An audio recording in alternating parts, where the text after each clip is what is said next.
Good morning student. आज हम discuss करेंगे chapter 3 page number 20 some plant fibre cotton. Have you ever made wicks for all oil lamps? What you do use for making these wicks? These cotton wool is also used for filling mattresses, quilts or pillow. Take some cotton wool, pull it apart and look at its edges. What do you observe? The small thin strand that you see are made up of cotton fibers. अपने घरों में गांव वगैरह में जब light चली जाती है तो वहाँ पर ऑयल लैम्प्स बनाए जाते हैं, उनमें एक विक लगाई जाती है। ठीक है, आपने देखा होगा उसे धागे जैसा लगाते हैं। वो किससे बनाते हैं? कॉटन के। ठीक है, कॉटन वुल से। इसके अलावा कॉटन वुल हमारी किस में यूज होती है? मैट्रेस को फिल करने में। मैट्रेस के अंदर देखिए, आप घरों में देखा होगा मैट्रेस होता है, उसमें रुई भरी होती है, कॉटन भरा होता है। क्विल्स, रजाई, पिलो में, इन सब में क्या भरी होती है? कॉटन। हम कुछ कॉटन वुल्स लेंगे और pull it apart and look at its edges. उसका हमने एक कॉटन वुल देखी और उसके एजेस को देखेंगे। हमने क्या ऑब्जर्व किया?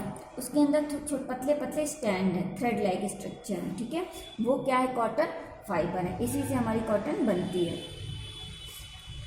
Where does this cotton wool come from? It is grown in field. Cotton plants are usually grown at places having black soil and warm climate. Can you name some state of our country where cotton is grown? The fruits of the cotton plant, cotton balls, are about the size of a lemon. After maturing, the balls burst open and the sheets covered with cotton fibers can be seen. Have you ever seen a cotton field that is ready for picking? अब देखिए, cotton fibres आता कहाँ है? Cotton का plant होता है, ठीक, और ये फील्ड्स में ग्रो करते हैं। कॉटन का प्लांट यूजुअली ब्लैक सॉइल और वार्म क्लाइमेट में होता है, जहाँ गर्म जगह होती है और सॉइल कैसी होती है? ब्लैक। जो कॉटन के जो हमारी ग्रोथ होती है उसके बाद उसमें फ्रूट्स आते हैं। फ्रूट्स, कॉटन के फ्रूट्स को हम कहते हैं कॉटन बॉल्स। ये लेमन के साइज़ का होता है। जब एक फ्रूट मैच्योर हो जाता है तो बस्ट हो जाता है और उस बस्ट एंड ओपन हो जाता है। The sheets cover with cotton fibre, और इसके शीट जो होते हैं वो कॉटन फाइबर से कवर्ड रहते हैं। ये देखिए, ये हमारा फ्रूट था, अभी बस्ट हो गया। उसके अंदर एक शीट होगा जो देखिए कॉटन फाइबर से कवर्ड है।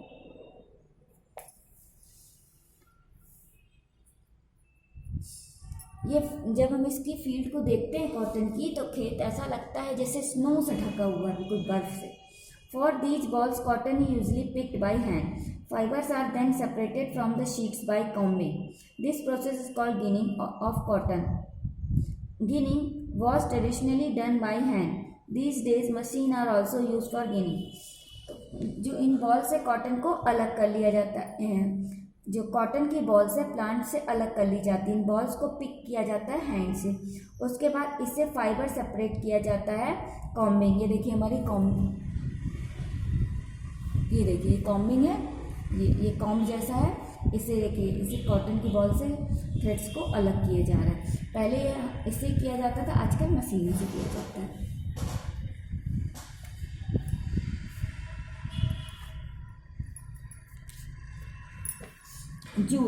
Jute fiber is obtained from the stem of the jute plant. It is cultivated during the rainy season.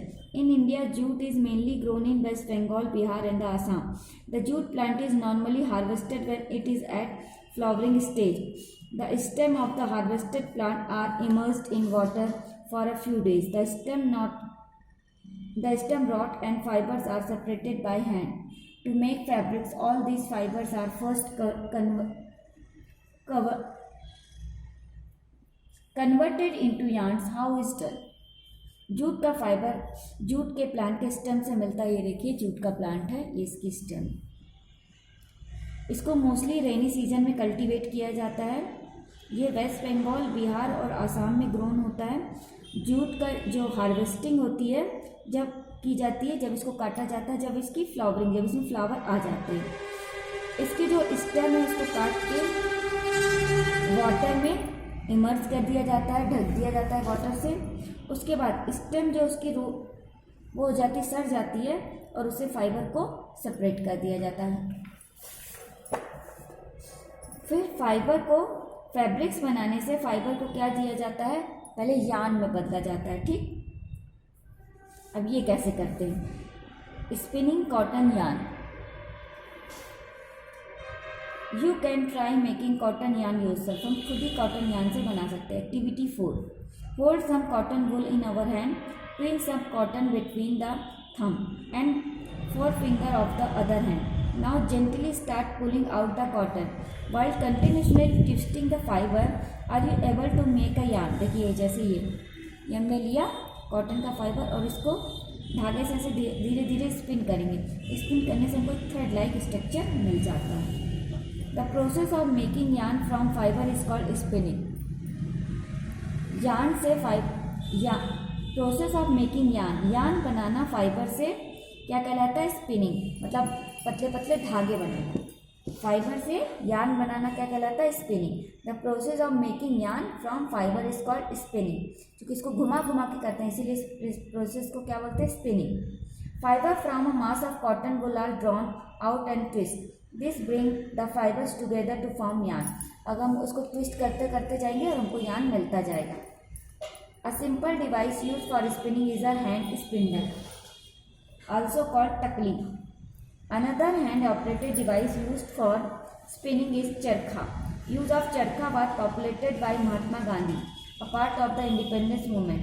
He encouraged people to wear clothes made up of homespun yarn termed as khadi and shan, imported cloth made in the mills of the Britain. To popularized and promote khadi, the government of the India constituted a body called Khadi and Village Industries Commission in 1956. Spinning of yarn on a large scale is done with the help of the spinning machine. After spinning, yarn are used for making fabrics. अब देखिए हमने कहा कि fibre से yarn बनाने की process को क्या कहते हैं, स्पिनिंग। स्पिनिंग को एक सिंपल डिवाइस से किया जा सकता है, इसको कहते हैं तकली। ये देखिए ये है तकली, ये इससे हम यार्न बनाते हैं। इसके अलावा दूसरी डिवाइस है चरखा। ये चरखा में देखिए ये इससे पतले पतले धागे बनाए जाते हैं। चरखा महात्मा गांधी के समय बहुत पॉपुलेटेड हुआ था इंडिपेंडेंस मूवमेंट में। उन्होंने कहा था जो होममेड क्लोथ्स हैं, जो होममेड यार्न से क्लोथ्स बनते हैं उनको यूज़ करो, जैसे खादी। इसको यूज़ करने से क्या होगा, हमको ब्रिटेन के जो इंपोर्ट हो रहे कपड़े उनको नहीं पहनना पड़ेगा, क्योंकि वो हमारे लिए बहुत ज़्यादा एक्सपेंसिव भी थे और उसके कारण हमारे यहाँ के जितने भी बेचारे फार्मर थे और यहाँ के जितने भी वर्कर थे वो अनएम्प्लॉयड हो रहे थे, बेचारे गरीब होते जा रहे थे और बेरोजगार होते जा रहे थे। इसीलिए उन्होंने कहा कि खादी जो हमारा होम स्पन है, घर का यार्न से बनता है, उसको यूज़ करो। खादी को उन्होंने बहुत प्रमोट किया। आजकल गवर्नमेंट ऑफ इंडिया भी इसको प्रमोट कर रही है और जो विलेज इंडस्ट्री कमीशन 1856 के तहत इसको बहुत ज़्यादा प्रमोट किया जाता है।